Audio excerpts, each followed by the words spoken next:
Letter S was and picture. The S နဲ့ပတ်သက်တဲ့ရုပ်ပုံကားချက်တွေနဲ့စကားလုံးတွေပါ shelter ဆိုတာခိုလုံရင်ဖို့အတွက်အကာအကွယ်ပေးတဲ့နေရာတွေကို shelter လို့ခေါ်တယ် a place which keep the rain off ဥပမာနေပူတာတို့မိုးရွာတာတို့ကိုအကာအကွယ်ပေးနိုင်တဲ့ခိုလုံလို့ရတဲ့နေရာတွေကို shelter လို့ခေါ်ပါတယ် shine ထုံးလေးတောက်ပါတာ be bright give out light shining shiny shone sunshine ship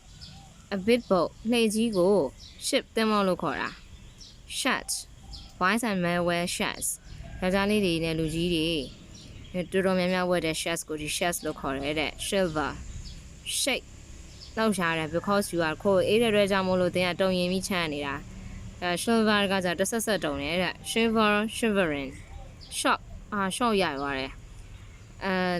nasty surprise မင်းမျိုးပဲအသင့်စရာကိုတွေ့ကြုံရတဲ့အခါမှာ shock ရသွားတယ်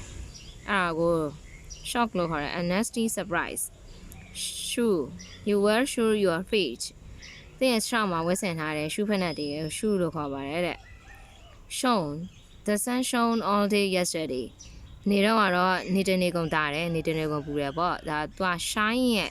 past tense မှာတဲ့ shone ဆိုတာ shook I shook the border ငါပလင်းကိုလှုပ်ခါလိုက်တယ် shook ကပါလဲဆိုတော့ past tense တော့ shake လှုပ်ခါလိုက်တယ်ဆိုတော့ဒီ shake shake ရဲ့ past tense မှာတဲ့ shoot fire at again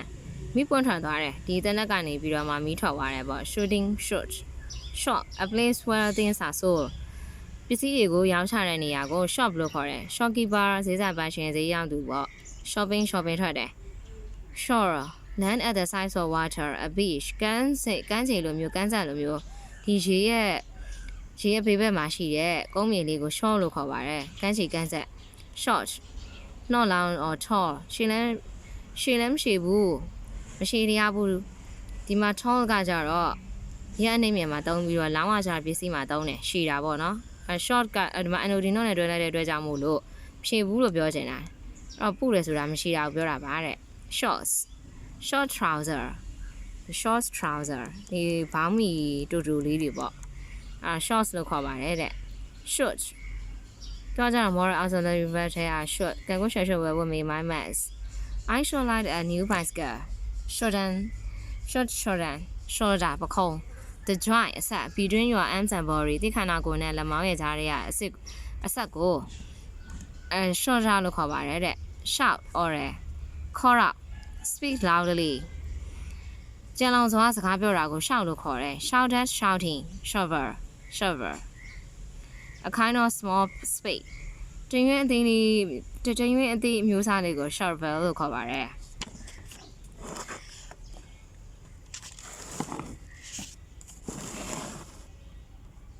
Sure, let someone see something. တစုံတစ်ယောက်ကိုတစ်ခုခုမြင်စေတာကို show ပြတယ်လို့ခေါ်တယ်တဲ့ explain show showing show shower when it's rain for a short time မိုးချိန်လိုလေးပဲရွာတာကို shower လို့ခေါ်ပါတယ်မိုးပြေးလေးပေါ့ shut ဆိုတာကပိတ်တယ် close not open ဖွင့်တာမဟုတ်ဘူး sick နေမကောင်းတော့ဖျားနာတာနေမကောင်းဖျားနာတာတွေကို sick လို့ခေါ်တယ် not feel ဝင်နေလို့မကောင်း ill ဖျားနာတယ် sight the bad not at the top or button ထိတ်မှလည်းမဟုတ်အောင်ဆုံးမှလည်းမဟုတ်ဘူးကို side လို့ခေါ်တယ် the edge အနားလေးပေါ့အဲ့ဒါကို side ဘေးဘက်လို့ခေါ်တယ်တဲ့ side a team with a game ထဲမှာဆိုလို့ရှိရင်เนาะဒီသူ့ရဲ့အသင်းကိုကြတော့ side လို့ခေါ်တယ်ဟိုဘက် side နဲ့ဒီဘက် side ပေါ့ကွာ sideboard sideways seaside sign I notice that tell you somethingတဲ့တခုခုကိုပြောပြစင်တဲ့ဒီသတိပေးချက်ကိုမှ sign လို့ခေါ်တာတဲ့တင်ငေတာပေါ့နော် rise you are sign ကိုပြောမယ်ဆိုရင်တင်ငေတာလို့လည်းပြောလို့ရတယ် rise you are နဲ့ဒီလက်မှတ်တွေ sign ထိုးတဲ့အခါလေဒီလက်မှတ်ထိုးတဲ့အခါကျရင်သူ့ကိုလည်း sign လို့ခေါ်တာ sign လို့ပြောလိုက်တာနဲ့အဓိပ္ပာယ်နှစ်ခုတင်ငေတာသို့မဟုတ် sign ထိုးတဲ့ sign rise you are နဲ့ signal sign signaling sick ဆိုတာဗာလဲဆိုတော့ soft ညံ့ပျော့ပြားညင်တာတယ် shiny cloth shiny တောက်ပနေတဲ့ဒီဥစားကိုကြတော့တဲ့ sick လို့ခေါ်တယ်ပိုးသားတယ်ပေါ့နော်ပိုးသားချီသားလေးကိုကြတော့ sick လို့ခေါ်တယ်ပိုးသားလေး seal the shuts at the bottom of a window